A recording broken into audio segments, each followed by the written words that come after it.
I don't even know why people do that, because it's not like ChatGPT is applying for the job. You are. If we see it as a recruiter, it goes in trash, right? Yeah. I'm not looking at it. Yeah. What makes a successful cover letter? A resume is your past, what you have done, what you have achieved, and your cover letter paints a picture of your future. A successful cover letter is... Do you check LinkedIn profiles when you get applications? Always, yeah. So what's a good LinkedIn profile? A picture? I think it's necessary to just put a face to a name, Minimum, yeah. I just actually saw one that was like a graphic of Mickey Mouse.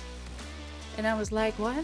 A lot of applications, and they all just look the same. They sound the same. Which one is the one? And the manager can't, unfortunately, interview 20 people a day. That's just not possible. No. Just with the layoffs and the restructures and companies downsizing, the competition is hard. You have to really make your application count. A lot of people come to me because they're struggling with getting interviews and getting that job because they only get rejections. I'm curious if you have any amazing success stories. She got multiple interviews. She even got hired for like her dream position with a 20% salary increase. 20%? Without negotiating. Why do you think people aren't negotiating or trying to? They're scared.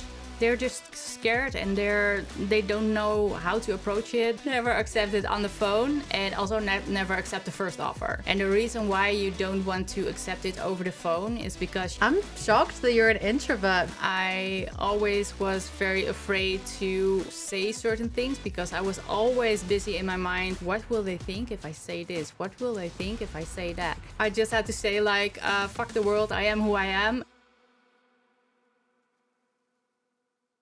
Sylvahna, so let's start with technology and recruitment. So what do you think are the impact of using, for example, LinkedIn or ChatGPT? Well, first of all, don't use ChatGPT to write your resume, to write your cover letter, because a lot of people do that and it's awful. Because, as a recruiter, when someone applies, you see whether they've written it themselves or if it's been written by ChatGPT or something. So I don't even know why people do that, because it's not like ChatGPT is applying for the job. You are. So you have to write your resume, your cover letter. You can use ChatGPT. I cannot pronounce it. ChatGPT. You could say just AI, for example. AI. All right. You can use AI for like tips on how to write, what to mention, what to include, but don't just copy paste. Because it all starts to look the same. Yeah.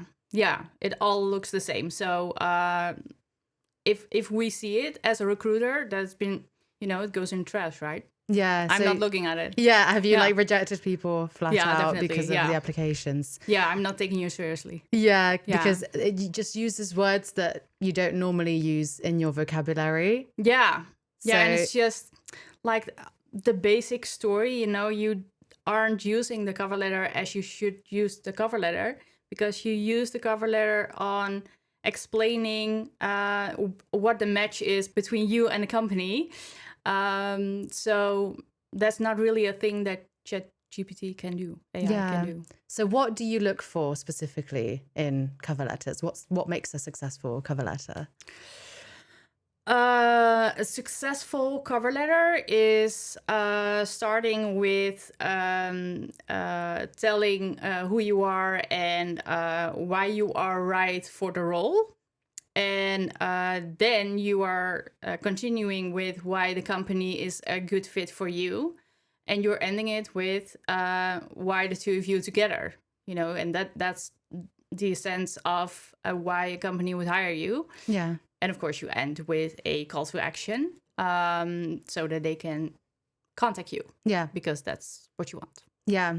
And do you think this is just from your experience, because, for example, I don't think it's always necessary to have a cover letter, but do you like to see one if you receive an application, or if a strong CV is good enough on its own, you don't really mind seeing a cover letter?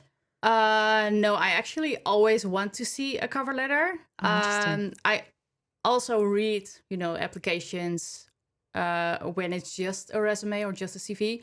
But a cover letter makes an application so much stronger So if there are some things missing, maybe in your experience, in your resume, then the cover letter can make up for that. Yeah. And the cover letter can make me still want to invite you. Yeah. And that's the difference of not including a cover letter. It enhances your experience. It just gives a bit more of a story, doesn't it? Yeah. And if you have any gaps in your resume, for example, it just explains what your situation was, for example, layoffs or COVID Exactly, affected.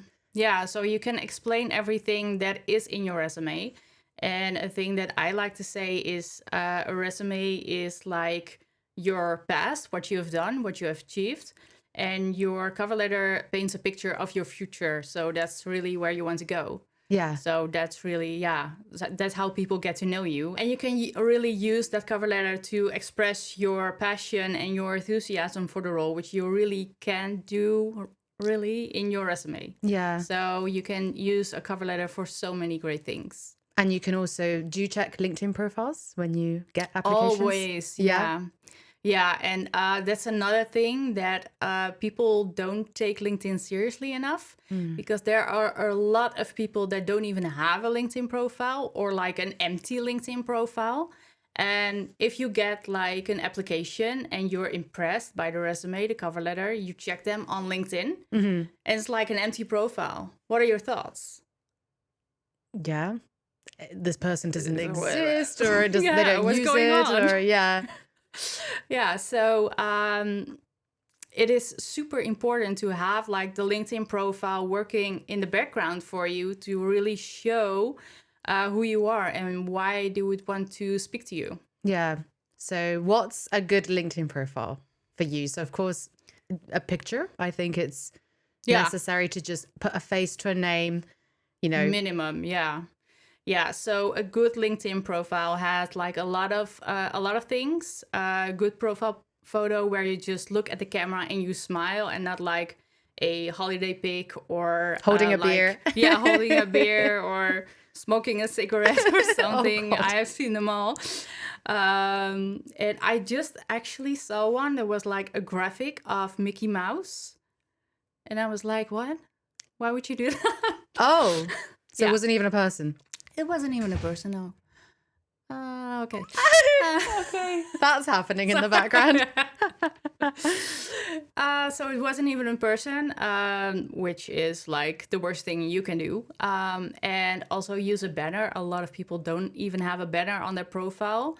And it's like the first thing that you see when you enter a profile, you see their banner. Yeah. And you can add so many amazing things on the banner. You can show who you are, what you do, how you help companies. And they instantly know who you are and how you can help them. Yeah. So, and that makes them want to scroll further. And also, the tagline is actually about 95% of the people that have the tagline have like a role at company. But that doesn't say anything.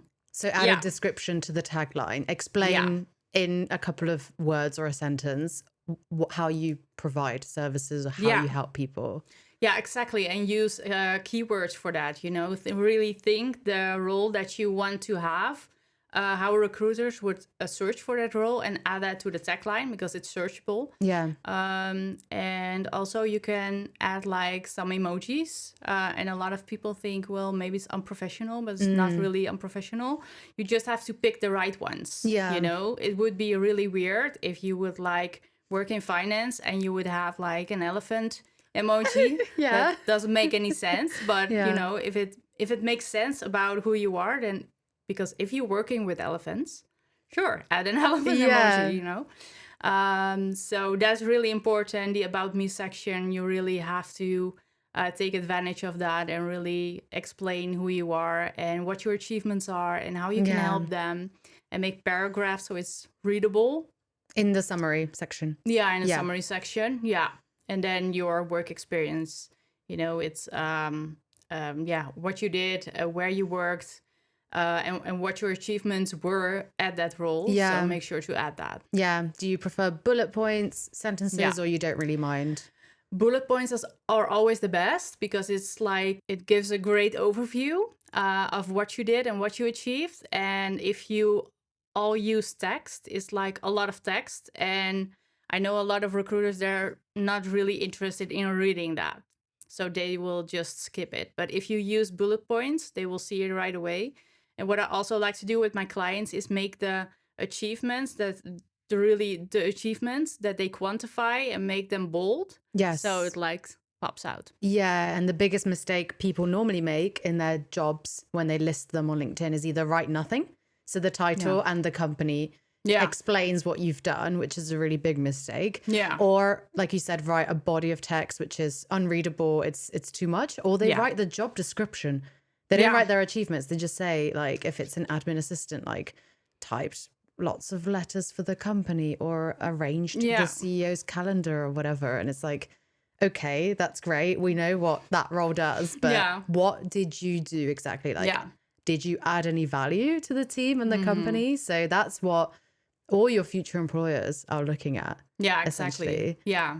So that's what they want to know. So they want to see it quantified and what you achieved in that role, and not really what you did, because you can also find that in the job description.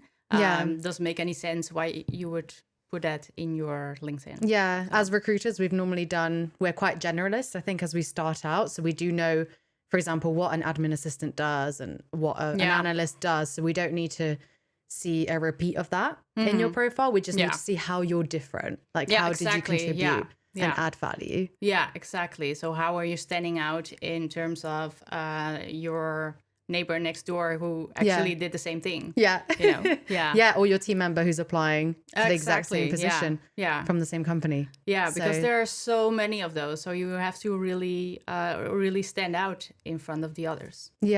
And you've been in recruitment very recently, so we can talk about that very soon, but just curious from your perspective, with applications coming in as you were advertising a role, was it quite intense? Was there like an overwhelming amount of applications when you posted a job, or was it a bit opposite? There were a lot of applications, actually. So I think it depends on where I was and when it was, but on average I had like 20 applications a day for one role.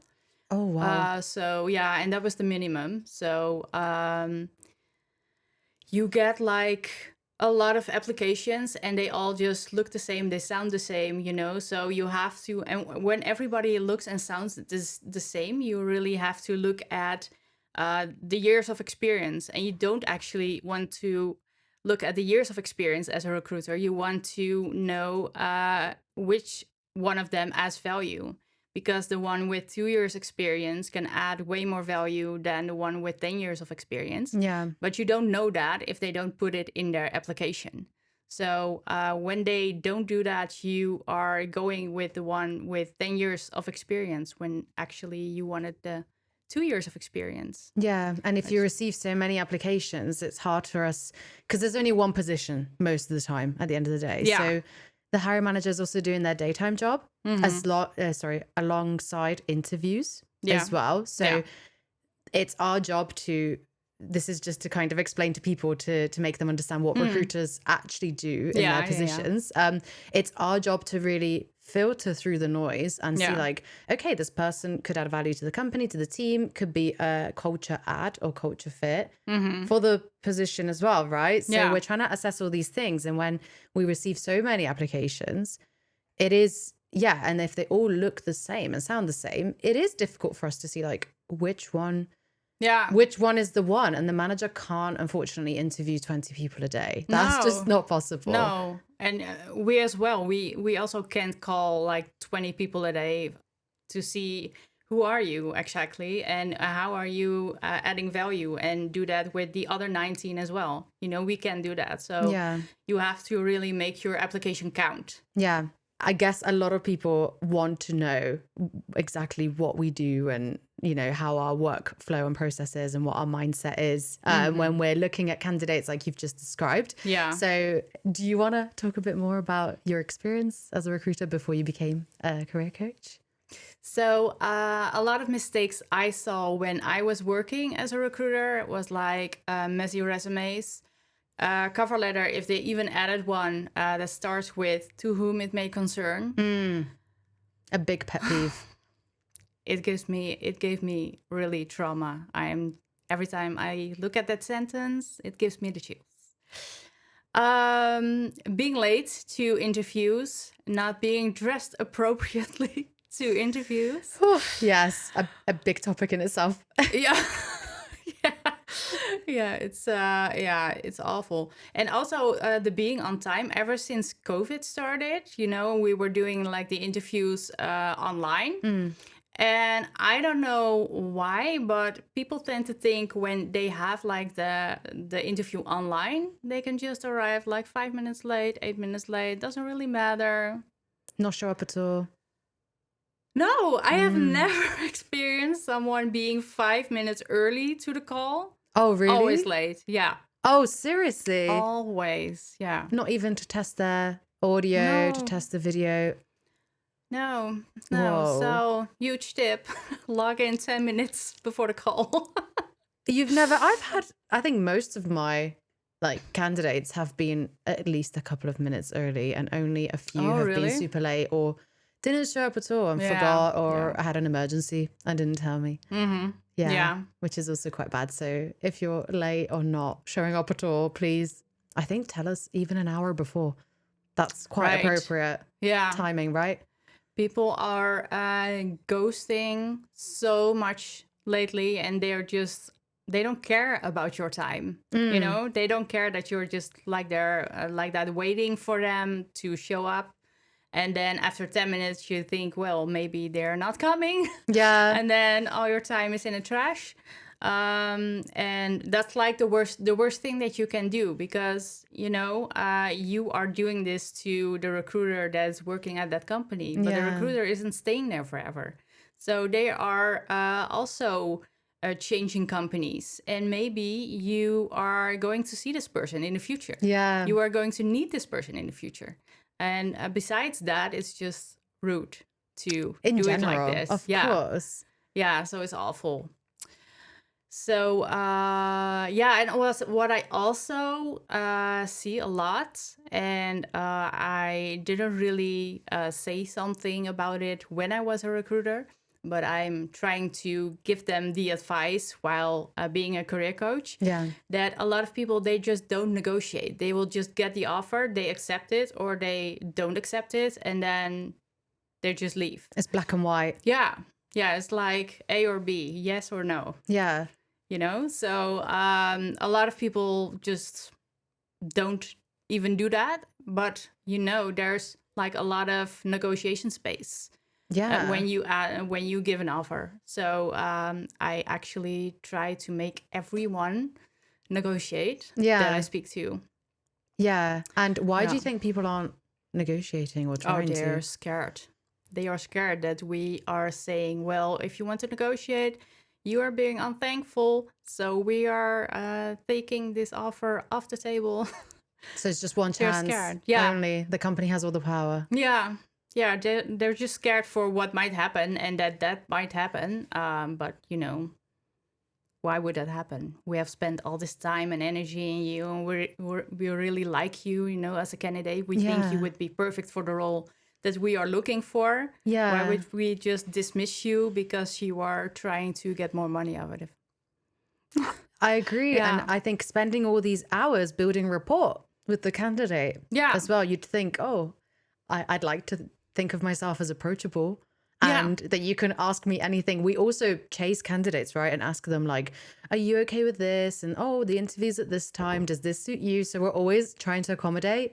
So why wouldn't we try and accommodate the offer? Does that make sense? Yeah, exactly. So, but they're just scared, and they don't know how to approach it. They don't know what to ask for. They don't know how to tell you that they deserve that amount. So it's just a lot of things that they just don't know. Yeah. So, and I know this is your bread and butter to coach people, especially on negotiating job offers and salaries. But for those listening who maybe want a free tip from Sylvahna, do you have a suggestion for people watching? Just a quick thing that they can adopt for their next negotiation? Yeah, sure. I have a few things actually. A lot of times when a company calls you with the offer, because they often call you, don't accept it over the phone is one. I didn't know that either. Yeah, don't do it. Oh, No, oh, I never. learned something new. Okay. Never accept it on the phone, and also never accept the first offer. And the reason why you don't want to accept it over the phone is because you want to really think about how you're going to respond to the offer, and you want to really strategize your response. And you cannot really do that over the phone. So you really want to take the time to really think about that. So the best way to do it is an email. Yes. Yeah. So what you can say when you get an offer over the phone, just thank them and say that you're excited and that you're happy that you got an offer, and just ask them if they can send it over in detail so you can review it later. Yeah. Normally I get the answer like, can I review it over the weekend and I'll get back to you on Monday. And that's the perfect opportunity for people because you're not working, you're not distracted, you're not busy. You actually have the time to like either think about it yourself and imagine yourself in the position, or if you have a spouse, if you have kids or whatever, you can address it to them and say, hey, I've got this job. Is this offer good enough for us? Particularly if it's not locally based, if it's a big life change, if it's a promotion, for example, or you're relocating. You don't want to say yes straight away on the phone. No, exactly. Yeah, you have to think about it. Yeah. You know? I think it's challenging when people are really excited. It's like their dream company, or they've been waiting for so long to land a job, and they get a spontaneous phone call from the recruiter saying, hey, like, here is an offer. Do you want to accept? And I think recruiters do that. So it's a tick, right? Like in the process, like, oh, they accepted. They can go back to the hiring manager and say, hey, you've got a new team member. Chapter's closed until HR does all the contracts, etc. afterwards. So we're just trying to, we're also enthusiastic to get you on board, but we're checking a thing off our list and then, you know, finishing with the process, right? But I think it's very smart what you said, to actually absorb the information, even if you're desperate, even if you've been on the market for many months and unsuccessful, and this is your first win in a long time. Yeah, so it's obvious, and you know, it really makes sense that it's really hard to not accept it right away, but you want to like cool yourself and then just say those things, like send it over on email, and then after you hang up you can like be hysterical and be like jumping and screaming and I don't know, call your mother, call your best friend, open up a bottle of champagne, whatever you want, but don't do that until you hang up. And then afterwards, when you receive the email, you can really think about the negotiations. All right, what do I really want, and what are they offering me, and what is still missing? Yeah, you have to think about, because an offer isn't just salary. Right, it's a lot of things, you know. And if, for example, is being flexible, is that really important to you, to have like the opportunity to work from home, then that's something that you want to use in the negotiations. Or maybe a learning and development budget, you know, so you can expand your knowledge. If that's something that's important to you, then you also want to include that in the offer. So those are really things that you really have to think about before you accept an offer like that. Because it does bite you in the ass if you accept straight away out of enthusiasm or scarcity. And then whilst you're employed, you think, oh shit, I have to be in the office 5 days a week. I didn't want to do that. Or my salary is so low, I can barely, you know, get past 2 weeks. You know, I have to pay my rent and then all my money's gone kind of thing. Like, that's not what I expected. Right. You know, so you just live in this. No, I want to say that again. You live in frustration, right? And you're not satisfied with the job at the end of the day. And how can you stay for long term in your position if you're already frustrated because you didn't speak up during the negotiation stage? Exactly. Yeah. So in the beginning, it sounds all amazing. But after a few months, you were like, actually, I should have said this. I should have done that. But you can't really go back at that point. You just have to wait until either your contract ends or there's like a performance review. So you have to wait for those things. So if you don't want to be in that situation, then let them send it over email and respond over email. Yeah, it's a really good tip that I'll also take in the future with myself. Yeah, definitely do. As well, I have some friends looking for work at the moment who constantly... Do you get this as well with the recruitment background? Like your friends, your family are like, oh, Sylvahna, like, I'm thinking of something. Can we have dinner together to like discuss it? Or are you available for a phone call just to like... It's almost like free advice that we're giving out to people that we know. Do you get that too? Yeah, same. Yeah. So I also have friends that were like looking for something else. And can you have a look at my resume? How can I improve my resume? A lot of those things. And then also the negotiations, they also want help with that. It's a blessing and a curse because if you're interested in this industry, I could talk about it all day. Yeah. Like, it is an interesting job. But to take work home in your personal life? Yeah. You actually don't really want that. I always want to help people, so I want to help others as well. And of course, I want to help my friends. I want to help my family. But at some point, it gets a little annoying. And you just want to shut it down and then have a conversation about life, your boyfriend, your holiday. Yeah. So, Yeah, it really depends because there's more to us than just our profession. Yeah. And maybe people like to talk about the profession all the time, but it's, for me, for example, it's not even though I do the podcast, for example, and I did do some coaching on the side, it's not who I am, as a person. It's not my identity, but there's that nurturing side of us, isn't there? Where if we see like a sibling really struggling and you're like, I know the answer. I know how to help you. It can be frustrating, seeing it. Do you also get it with family, for example, that they're resistant to your advice? I've had that too, where like my sisters, for example, are like, oh, I'm stuck with my job. I don't know what to do. And I'm like, no brainer. You do X. And they're like, I'm not doing that. And you're like, dude, I'm in the profession.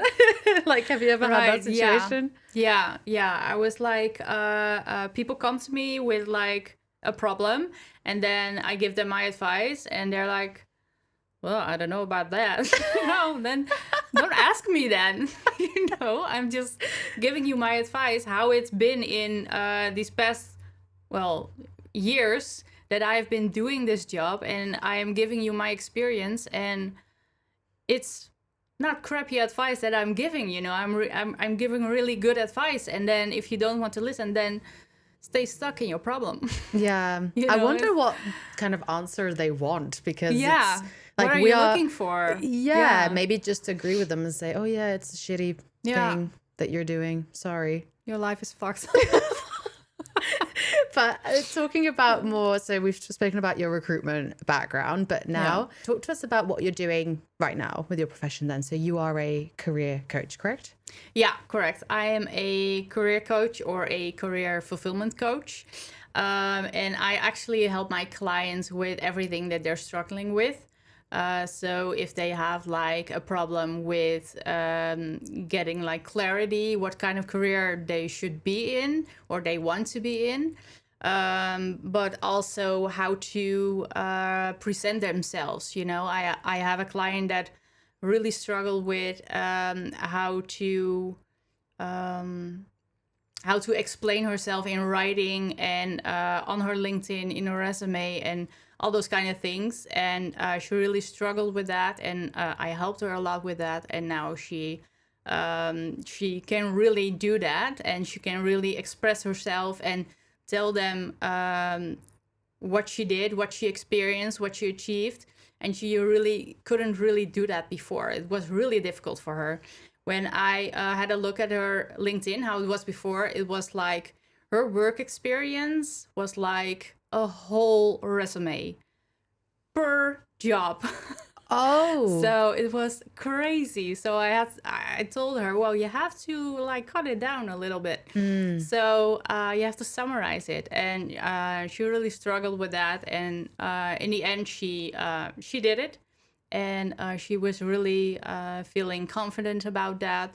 So a recruiter DM'd her, and she got an interview, and she was hired for a remote position. So wow. yeah, after being like for 2 months, being applying full time, sending something like 200 applications, and then she started to work with me, and 2 months later, she was hired for a remote position. So That's such a quick turnaround. yeah, yeah. So those kind of things, it's just amazing. And so a lot of people come to me because they are struggling with getting interviews and getting that job because they only get rejections. So I'm just helping them and showing them, how to present yourself on your LinkedIn, in your resume, your cover letter, and what else you can do with an application if there's like a dream company with a dream job that you really, really want. There are a lot of extra things that you can also add to your application Yeah. to make sure that they are seeing that and they are reaching out.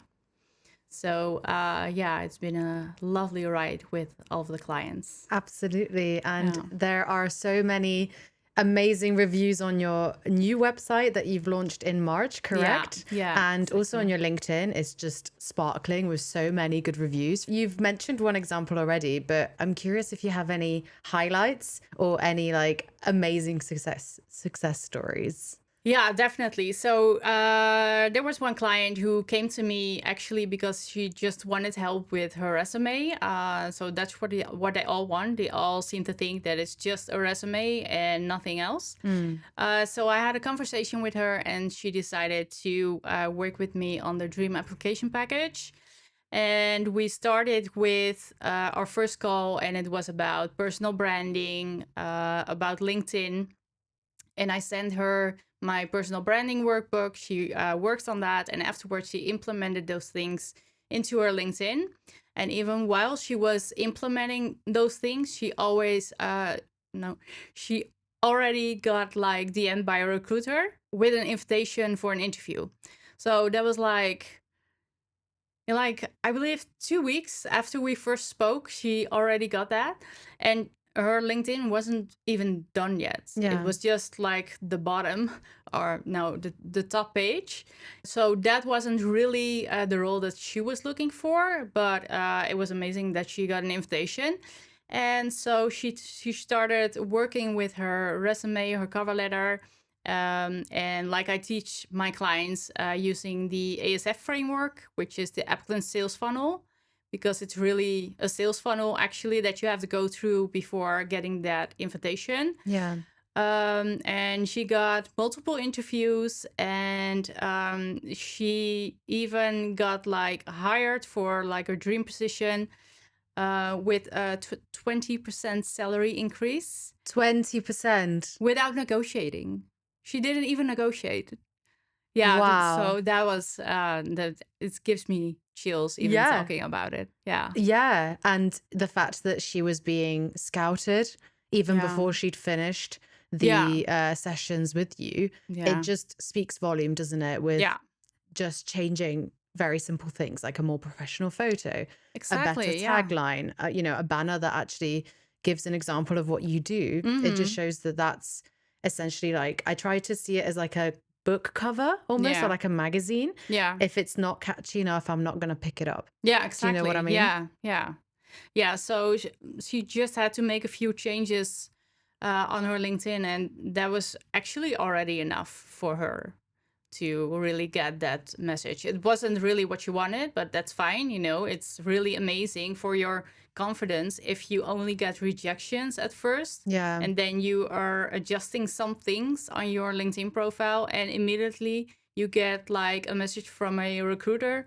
Yeah. It's just a confidence boost Yeah. immediately. Yeah. So she probably felt better about herself during the whole process. The Exactly. trust Yeah. with you as well, that you Yeah. know what you're talking about and how you can help. Yeah. And it just changes people's minds completely. And I think even people watching or listening this, you know, that have really struggled and received hundreds of rejections Yeah. might get a glimpse of hope, like, oh, so maybe if I change one thing about my LinkedIn or my application, it can turn the whole thing around and I Yeah. can get Exactly. Yeah. scouted.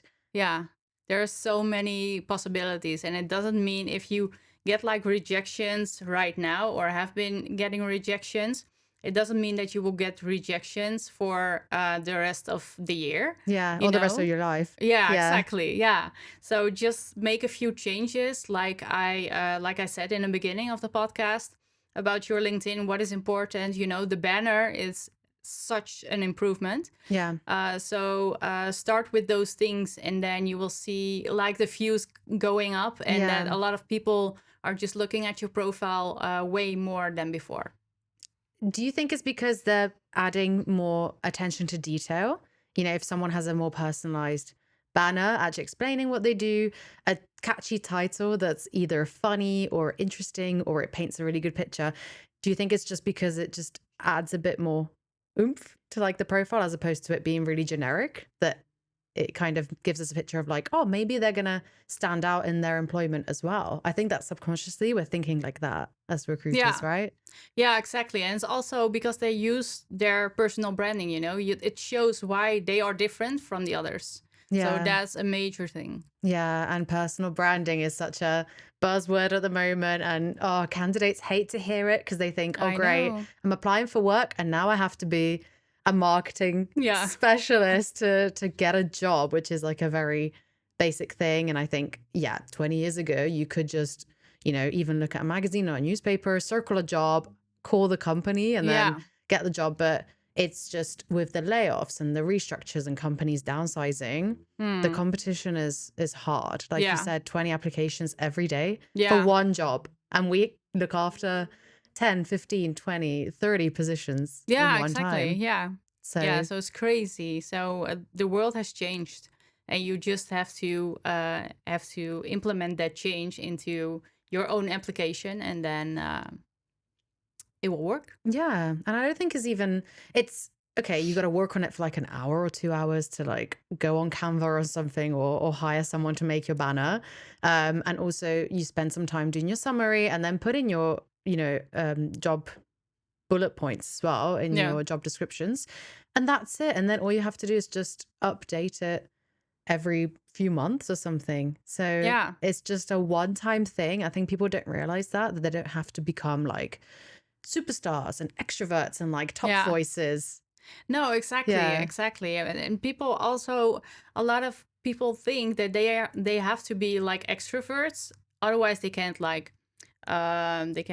network, they can't like do a job interview correctly. It doesn't make sense. I'm an introvert, and I have been like on the other side, so Yeah. it doesn't really matter. You just have to know how to talk about yourself and how to express your achievements and really take them to that situation and really explain how everything looked like they were also there in that situation Yeah. with you, so they know exactly how it looked like and what you did and also what you learned from it.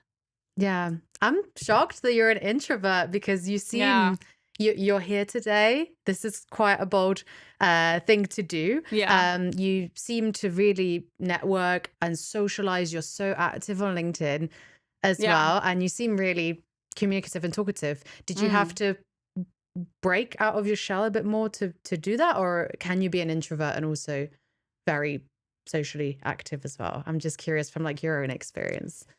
Well, that's actually a combination. I always was very afraid to say certain things because I was always busy in my mind.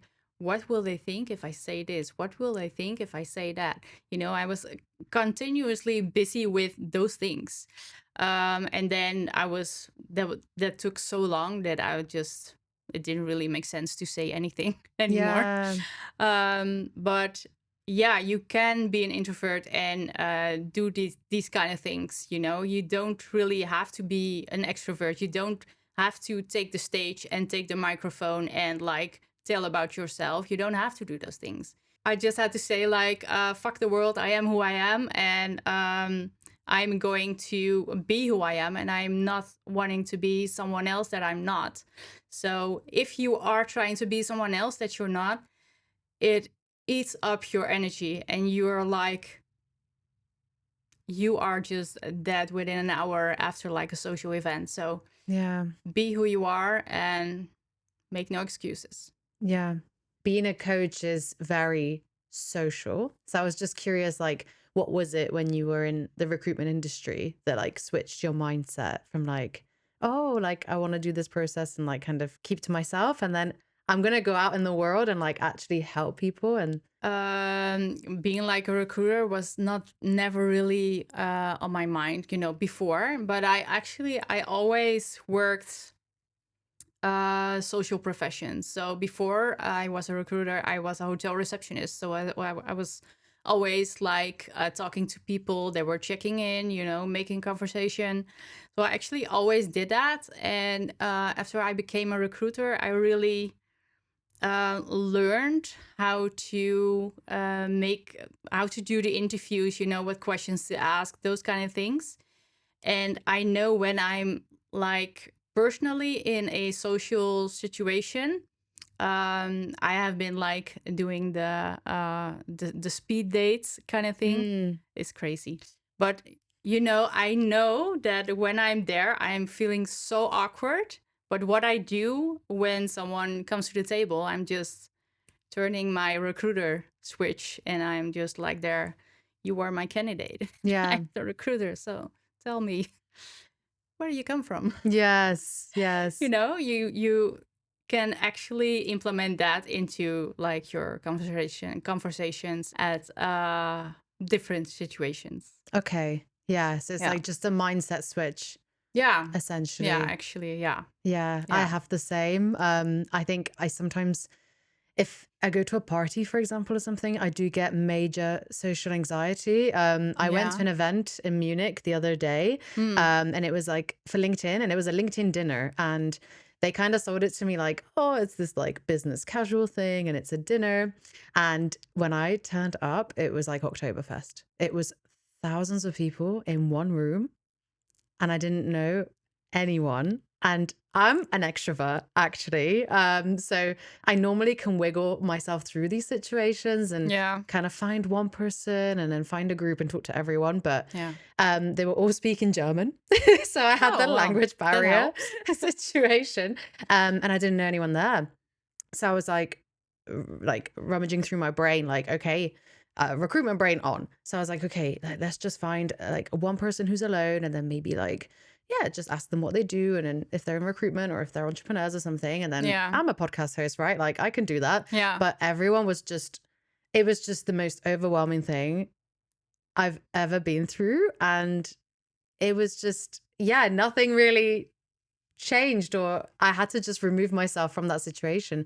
So I think even what's healthy is also to have boundaries, even if you are, like you said, trying to expand your network or, you know, succeed in your profession and, you know, getting your LinkedIn up and running, etc. It's Yeah. important to have boundaries too. And if something is uncomfortable or it's completely not who you are, Mm-hmm. to just, you know, I removed myself from that situation Yeah. completely. I just went somewhere else, even if it was such a good opportunity and I could have met, I don't know, my future employer or my future business mentor or a recruitment friend. Yeah. I just wasn't comfortable. Nee, no, sorry. Yes, Dutch brain. Going into Dutch. Dutch brain. Yeah. No, so that's what you don't want. So you really want to feel comfortable. If you don't feel comfortable, you're just leave. So it's fine.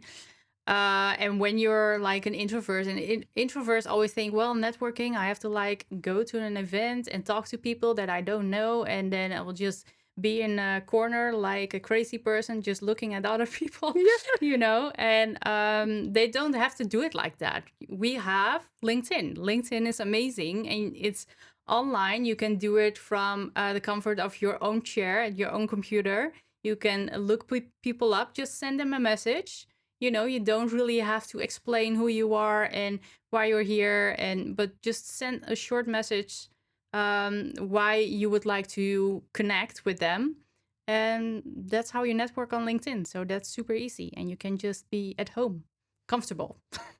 Absolutely. Yeah. And talking about networking and messaging people on LinkedIn, how can people reach out to you if they relate, if they want your services, if they want to, just pick your brain about something? How can they reach out to you? Is it LinkedIn? Yeah. Well, I'm like available everywhere.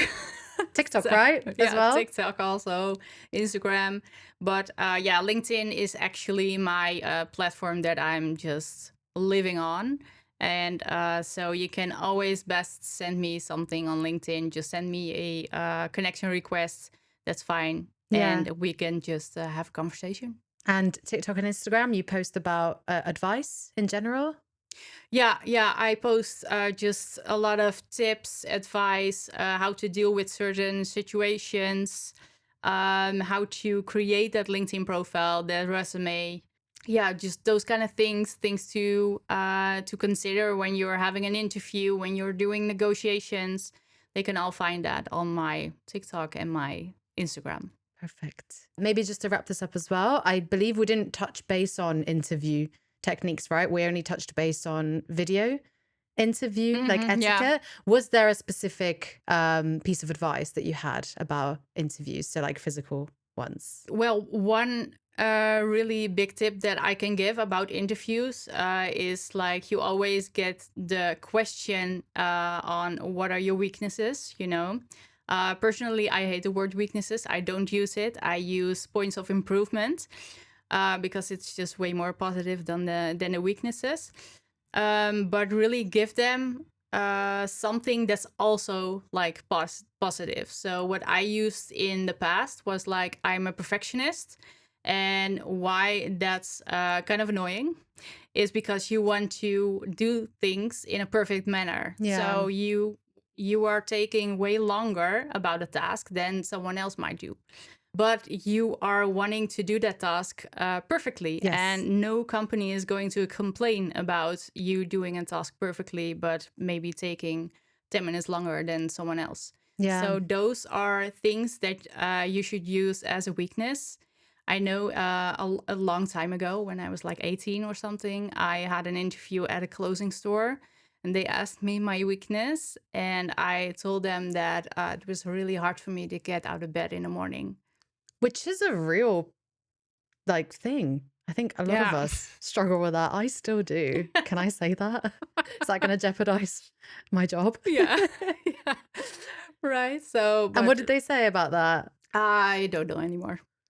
I can't remember. Oh, no, but I did was you hired. get the job? Yeah. Oh, fantastic. Because you were honest. You were real.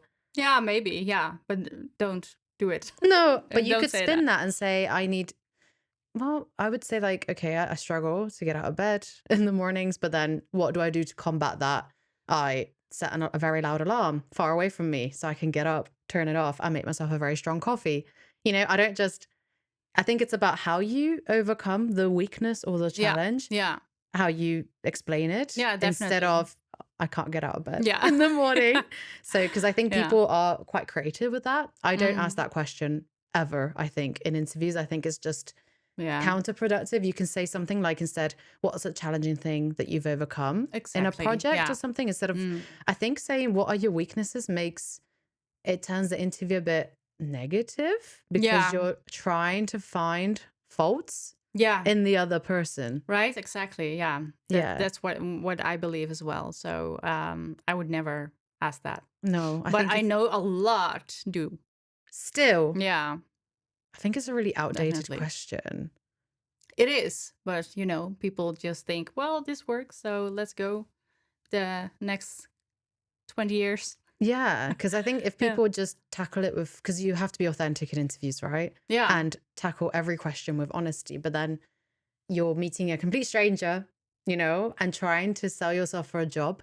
Yeah. So there's that balance of like, okay, for example, a weakness is I'm really lazy. Like that's just my personality, is who I am. When I go home from work, I just sit on the Yeah. couch and just melt in it. But you don't want to just say that, because then the employer is going to be like Yeah. imagining working with you. Like, Yeah. This oh, person is not going to do a thing. yeah. But then, Yeah. yeah, you are in this profession. You are successful. You've been invited to the interview. So you're good at what you do. So, like, Yeah. think of, okay, if that is a weakness you really want to bring up, think of how you tackle that challenge Yeah. every day. Do you force yourself to do tasks? Do you, I don't know, yeah, have coffee or whatever to get some energy and do something else? Or do you do fitness to become less lazy? Like, how do you overcome that? And I think if people are still asking that question to tackle it, you have to Yeah. just think of solutions always. Yeah, yeah. So always think in solutions. So also when you are explaining like an achievement, Mm, also mention what you learned from doing it that way. They want to hear what you learned and what you would do differently next time. And it's the same for when you're lazy or can get out of bed in the morning. mm, They want to hear how you are trying to overcome that. yeah.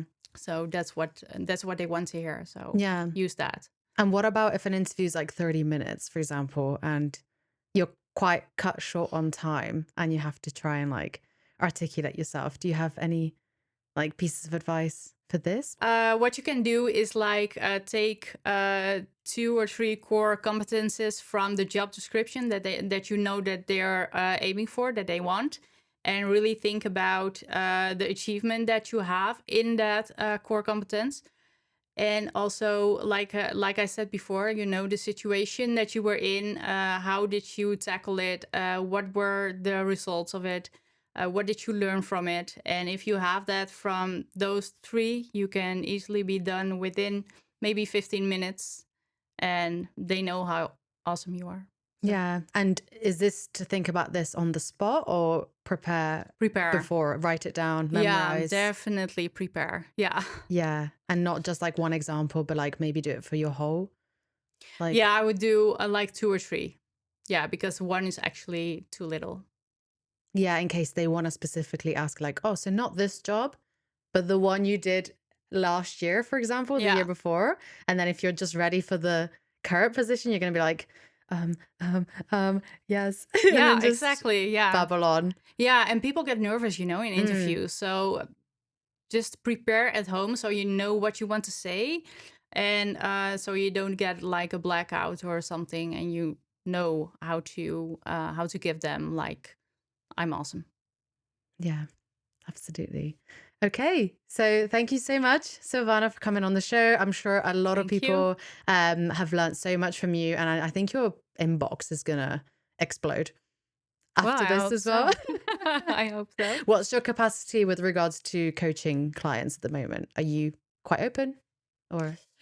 I'm always open, and when I'm too full, I have a wait list. But that wait list is not being used at the moment, so I have space Get on the for. wait list. Yeah, yeah, I have space for new clients at the moment.